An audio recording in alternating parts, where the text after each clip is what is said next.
Selain stadion utama, sarana olahraga yang dibangun untuk Asian Games 1962, ada stadion renang, stadion tenis, stadion madya untuk sepak bola, istora, dan hall basket. Hai kids, siapa yang pernah berolahraga di Gelora Bung Karno atau GBK? Gelora Bung Karno atau GBK telah lama dikenal sebagai ikon olahraga yang terletak di pusat ibu kota Jakarta. Di lokasi tersebut tersedia beberapa pusat keolahragaan seperti stadion utama, stadion air, stadion tenis, indoor dan outdoor, lapangan hoki, bisbol, dan panahan, serta beberapa gimnasium dalam ruangan untuk keperluan acara lainnya. Lokasinya yang strategis membuat GBK kerap menjadi tempat untuk diselenggarakannya acara-acara bergengsi hingga tingkat internasional. Yuk kita cari tahu sejarah GBK.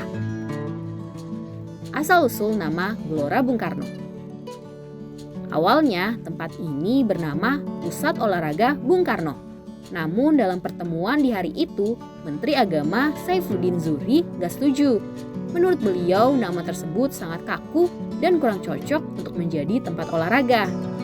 Saat itu Bapak Saifuddin Zuhri mengusulkan sebuah nama gelanggang olahraga yang dianggap lebih cocok dan lebih dinamis.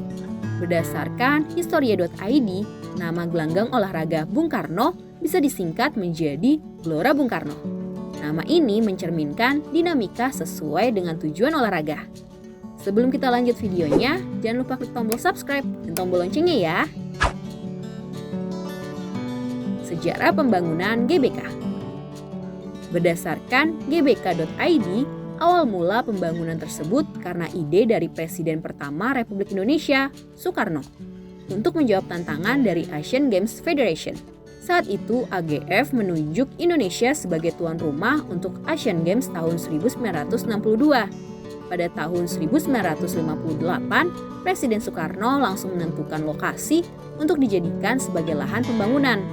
Dengan melihat potensi kemajuan di kawasan Jakarta, akhirnya beliau langsung memilih Senayan sebagai titiknya.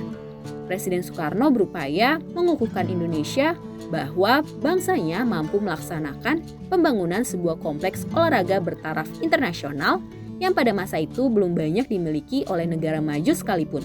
Stadion Gelora Bung Karno mulai dibangun pada 8 Februari 1960 dan mulai dibuka untuk umum pada tanggal 21 Juli 1962. Selain stadion utama, sarana olahraga yang dibangun untuk Asian Games 1962 ada stadion renang, stadion tenis, stadion madya untuk sepak bola, istora, dan hall basket. Secara keseluruhan, lebih dari 12.000 tenaga kerja bekerja untuk membangun stadion ini dari pagi hingga malam. Berkapasitas 110.000 penonton. Stadion Gelora Bung Karno memiliki kapasitas 110.000 penonton saat awal pembangunan. Pada zamannya, stadion ini bisa dikatakan sebagai stadion terbesar di dunia. Namun karena mengalami beberapa kali renovasi dan pembaruan, kapasitas penonton Stadion GBK berkurang. Sehingga kini Stadion GBK hanya dapat menampung 77.193 penonton saja. Desain atap unik. Pada saat pembangunan, Presiden Soekarno memerintahkan arsitek Soviet untuk membuat atap temu gelang. Desain atap ini dapat melindungi seluruh penonton dari hujan dan terik matahari. Namun, ide Bung Karno dianggap gak lazim karena saat itu stadion umumnya hanya diberi atap pada satu bagian saja. Bung Karno tetap pada pendirian awalnya. Stadion utama harus memiliki atap temu gelang. Beliau menginginkan hal yang luar biasa untuk stadion yang akan menjadi ikon olahraga di Indonesia. Menurutnya, atap temu gelang ini dapat memukau siapa saja yang melihatnya. Nah itulah sejarah Gelora Bung Karno. Desainnya sangat unik dan keren ya kids. Tertarik berolahraga di sini? Atau ada yang rutin berolahraga di GBK? Sampai di sini dulu ya videonya. Jangan lupa like, komen, subscribe, dan share ke teman-teman lainnya ya kids. Bye-bye!